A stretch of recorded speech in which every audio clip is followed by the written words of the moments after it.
From Aviator DB, this is This Week in Aviation. I'm Hope. And I'm Mark. Today is Friday, May 8th, 2026. Coming up, a Cessna 421 crash in Texas kills 5 as the NTSB points to Pitot heat failure. A United 767 strikes a light pole and truck on approach to Newark. And global jet fuel shortages force airlines to slash summer schedules. We begin with the fatal crash of a Cessna 421C near Wimberley, Texas, that killed all 5 aboard. The aircraft went down April 30th after a rapid descent from 10,000 feet, and this week the NTSB announced preliminary findings pointing to a Pitot static system failure caused by icing. The twin-engine Cessna experienced erratic maneuvers before the crash into rugged terrain.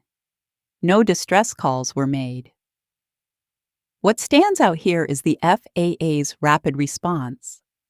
They issued a safety advisory May 7th, specifically targeting Cessna 400 series twins.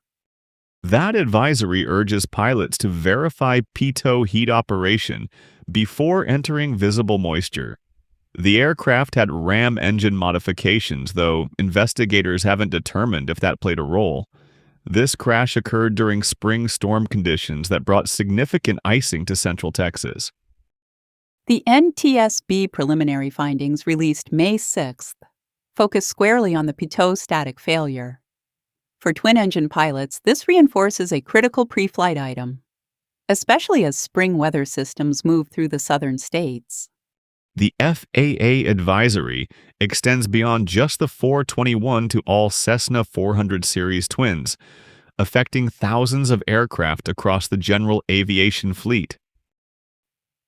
Turning to Newark, a United Airlines 767 struck both a light pole and a bakery truck during approach to runway 29 on May 3rd. The Boeing 767-400ER was operating as Flight 169 from Venice, with 231 people aboard. The aircraft was approximately 700 feet from the threshold when it clipped infrastructure on the New Jersey Turnpike. All passengers and crew landed safely, though the truck driver sustained minor injuries. The NTSB launched a full accident investigation following the incident on May 3rd and has secured the flight recorders. United removed the crew from duty pending investigation.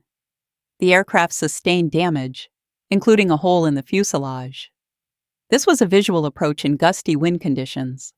Runway 29's proximity to the highway has long been a concern for wide-body operations. Multiple reports between May 4th and 6th confirm the NTSB team is examining both the circling visual approach procedures and weather factors. The investigation will likely scrutinize whether the aircraft was too low for that phase of the approach. The NTSB preliminary report is expected within 30 days.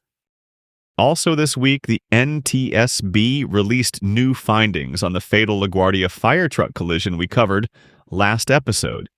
The May 2nd report reveals the fire truck crew heard but failed to heed stop commands during the incident that killed 2 pilots. The surface radar system failed to detect the emergency vehicles because none of the 7 fire trucks at LaGuardia have transponders. The CRJ 900 was traveling over 100 miles per hour at impact. What stands out in this update is the communication breakdown. The crew acknowledged hearing the stop order, but continued across the runway. Radio congestion played a role. The NTSB found multiple transmissions overlapping during the critical seconds before impact. This absence of transponders on emergency vehicles represents a significant gap in airport surface detection systems.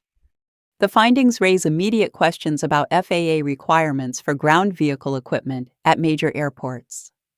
If emergency vehicles aren't visible to controllers on radar, the entire surface safety system has a blind spot. This incident at LaGuardia joins a pattern of runway incursion events that have pushed the FAA toward technology mandates. The lack of transponders on airport emergency vehicles may finally see regulatory action. Our final story this hour, A global jet fuel crisis is forcing airlines to slash summer schedules. Turkish Airlines suspended 18 routes starting in May 2026, citing strategic route optimization amid geopolitical tensions affecting travel demand. Air India announced May 3rd it's cutting 100 international flights through July. The UK Aviation Authority responded May 5th by relaxing slot rules, allowing carriers to cancel summer flights without losing valuable airport slots. Lufthansa warned the same day about fuel availability risks across Europe and Asia. The crisis stems from Middle East conflicts and refinery disruptions. Turkish Airlines eliminated over 100 weekly departures, a massive capacity reduction for a carrier that serves as a major connecting hub between Europe and Asia. Airspace closures make things worse by forcing longer routings that burn more fuel. Airlines face a stark choice: fly with massive losses or ground aircraft, and anger passengers who've already booked summer travel.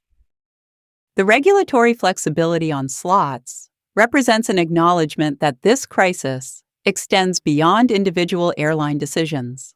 When fuel availability itself becomes uncertain, the normal rules of airline competition suspend. This may reshape networks well beyond the summer season. Also in aviation news this week, Emirates posted record profits despite regional conflicts. The Dubai carrier announced May 8th its pre-tax profit rose 7% to $6.2 billion for fiscal year 2025 to 2026. Revenue climbed 2% to $35.7 billion, with 53.2 million passengers carried. The 17.4% profit margin comes as other carriers struggle with Middle East airspace closures.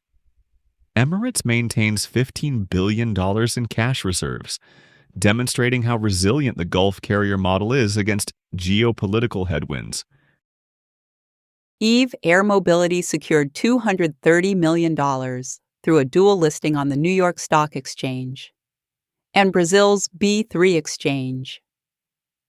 The Embraer spinoff issued 47.4 million shares at $4.85 each, with the transaction closing in August 2025. The funds will support certification efforts and production of the company's electric vertical takeoff and landing aircraft. Eve trades under ticker EVEX in New York and EVEB31 in Sao Paulo. The capital raise backs deals for up to 50 aircraft, including recent agreements in Costa Rica. 4 workers were injured in an explosion at a Safran facility near Toulouse May 5th. The blast occurred during high-pressure testing at the plant that manufactures ventilation systems for Airbus and engine suppliers. 2 workers remain in critical condition. French authorities launched an investigation into the cause of the accident, with unconfirmed reports suggesting a nozzle rupture during testing. Production has halted pending safety reviews. Safran hasn't disclosed potential supply chain impacts from the shutdown of this critical component facility. An FOA contractor was arrested May 7th for threatening President Trump. Dean Delachiae faces up to 5 years in prison after investigators traced suspicious searches about assassination and weapons to his FAA work computer. The agency confirmed no safety operations were disrupted. The arrest raises questions about personnel vetting and insider threat protocols within federal aviation agencies.